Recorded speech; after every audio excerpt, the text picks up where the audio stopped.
zooming on you. Oh, hello. It automatically started. So crazy. So anyway, I was just sitting here thinking about, do I really want to record this?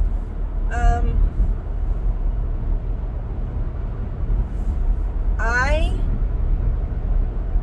don't like this Christian nationalism thing that's happening, because you know what? Jesus didn't do that. So, and he didn't talk about doing it. He didn't want to do it. He didn't encourage anybody else to do it. So, also, you know, I can remember people,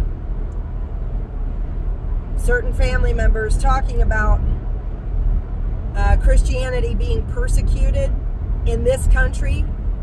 Let me tell you something. You don't know persecution, okay? I've spoken to people. I've gone to hear others speak from other countries who do know what persecution is. Now, somebody gunning people down in a church in America, yeah, that's happened. You know why? People are sick and they need help, okay? But that's not persecution. Statistically, I don't think you've got a leg to stand on. And you're not going to legislate morals. There needs to be law and order, yes. But a person's spiritual journey is their own blippity-blip business, okay? So back the F up. And that's what I say about that. I don't know about you, but I am spiritual. I'm not religious. I was raised in Christianity. And I went into ministry. I was a youth pastor. I sang on the worship team. I was doing all the things. I was there when the doors were open, and I was involved. And my life revolved around that. And I was still missing the mark, man. I was missing it by a long shot. Because that one little verse that says, love others as you love yourself. Was I practicing that? No. And everything hinges on that. Everything hinges on that. There's another verse that says, love as though your life depends on it, because it does.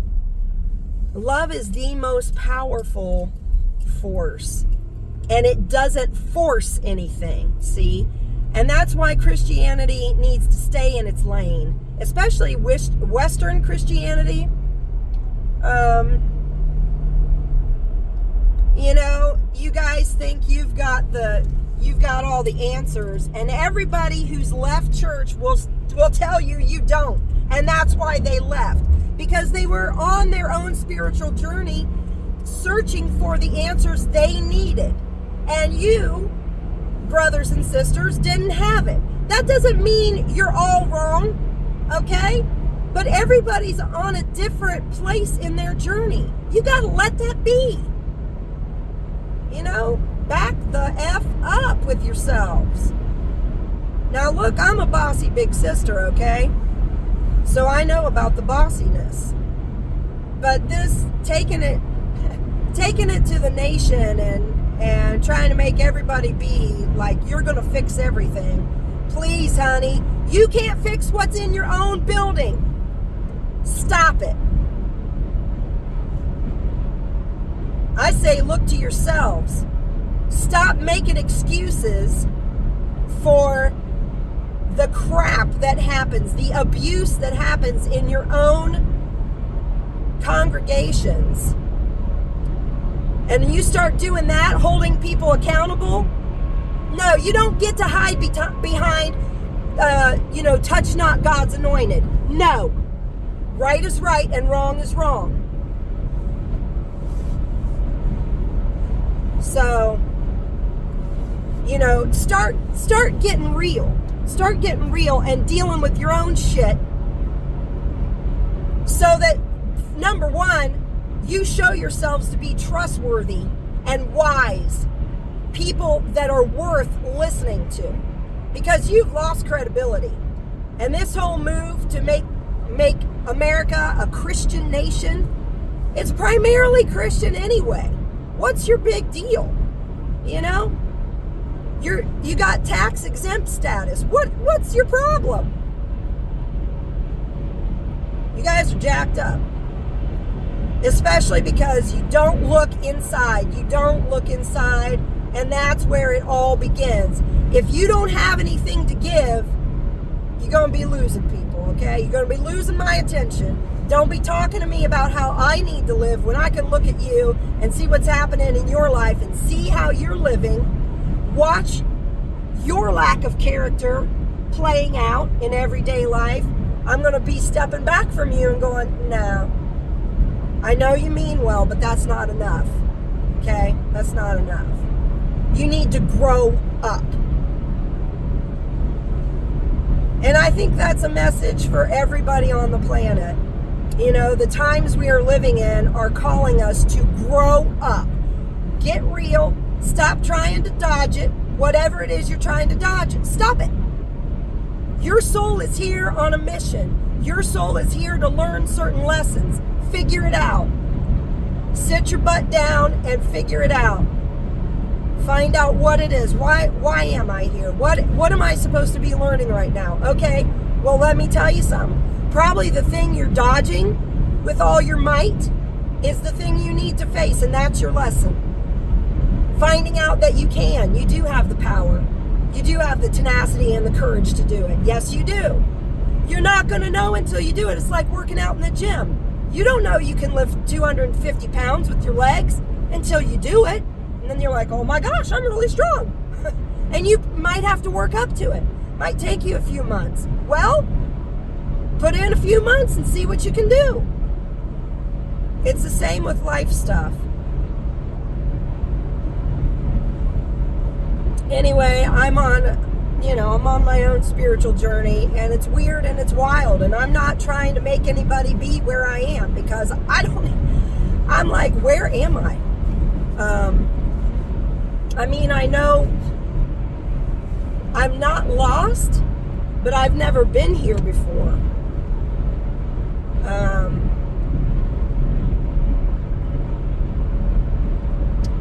So it's a good thing. It just feels weird. It feels weird. Because I feel like I'm in a new place and I don't know what's next. And I keep praying and asking, I keep doing affirmations like, the answers I need come to my awareness with ease. But I'm still not seeing my way forward. And it doesn't mean like, I don't feel afraid. I feel frustrated because I feel like I'm on the cusp of something new, and I'm excited about the new thing, and I want to be there now.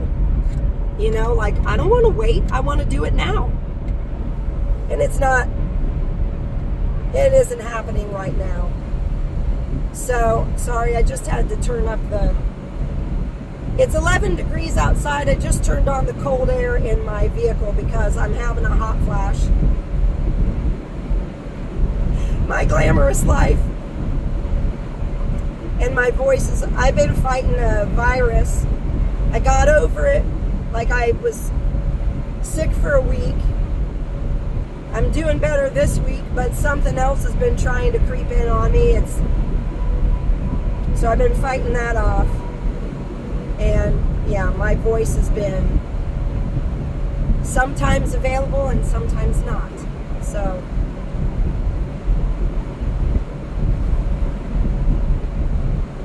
anyway, those are,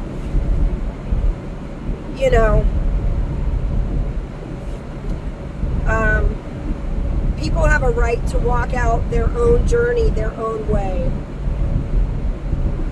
And I don't,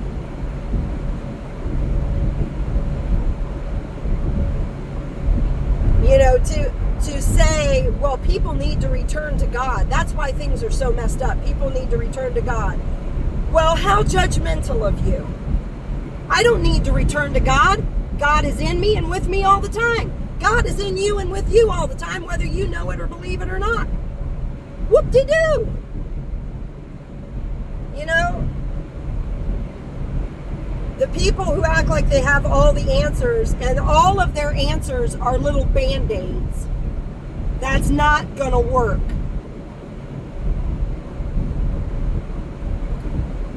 The people who are actually hands-on dealing with broken people, and I'm not saying broken beyond repair, but like broken down, you know, addicts and just people in despair, people who are struggling hard and trying with all their might to make it. People who are working hands-on with those people, they know the answers are not, you know, nice little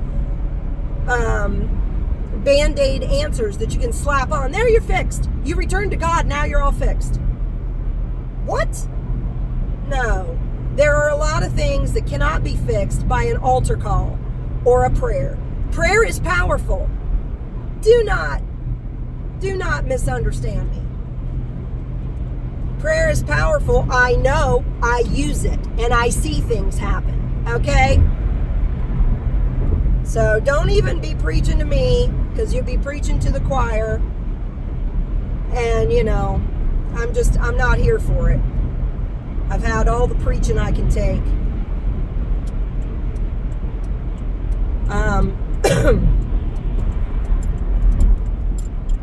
And that doesn't mean I don't have ears to hear. I got ears on the ground, okay? I'm listening. I'm wanting to tune in to what the Spirit is saying, to what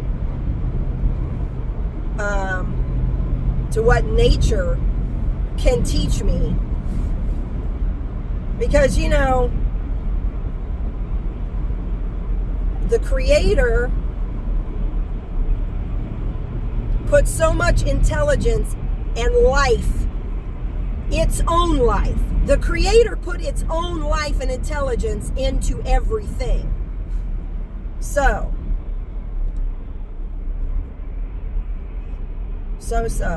Anyway, you know, yeah, I feel like I'm in a weird place spiritually. Myself, I don't know if you are. Hi, join the club.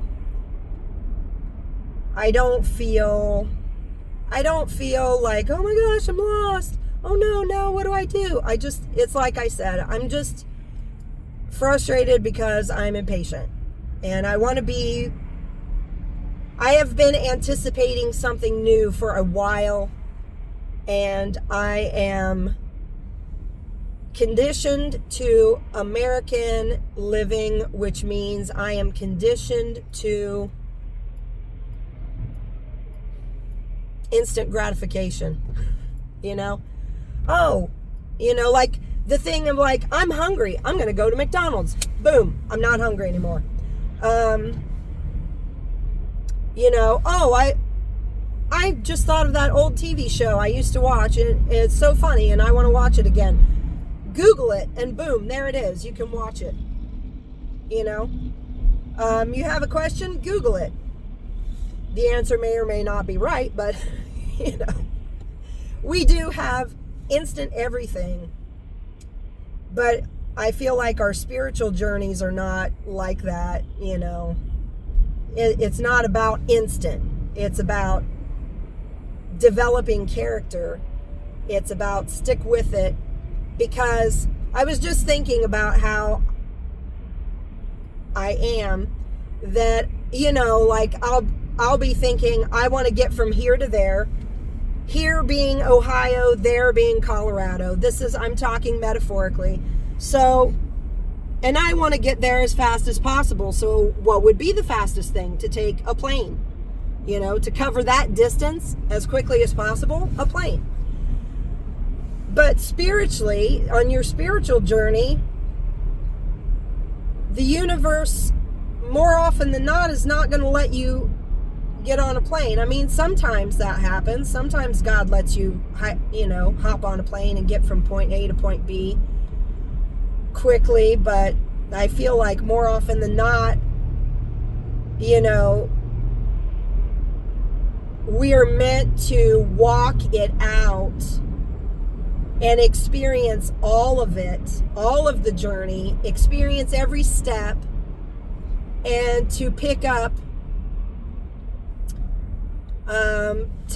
treasure along the way. What kind of treasure? Well, information, lessons. Oh, you know, I remember, 5 miles back, I had this situation with somebody, and, this is what I learned from it. And now it's made me smarter, wiser, stronger, so that gives me a leg up for whatever I'm facing now. And I think that's part of why, and there is so much we miss. I like to do road trips because you see the country you're traveling in, I like to do road trips and see things. I like to see wildlife. And, you miss that if you hop on a plane. You miss a lot of that kind of stuff. And I think the Spirit wants us to, we're here to experience life, not to knock it out like it's a to-do list. And sometimes it really feels like a frickin' to-do list, and it's like, please.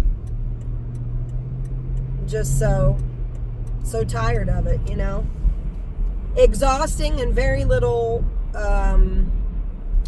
reward living that way, living like I'm just knocking out a to-do list. So, anyway, those are my thoughts this morning. It was kind of all over the place, but it's my journal, and that's how it is in my head. So, talk to you later.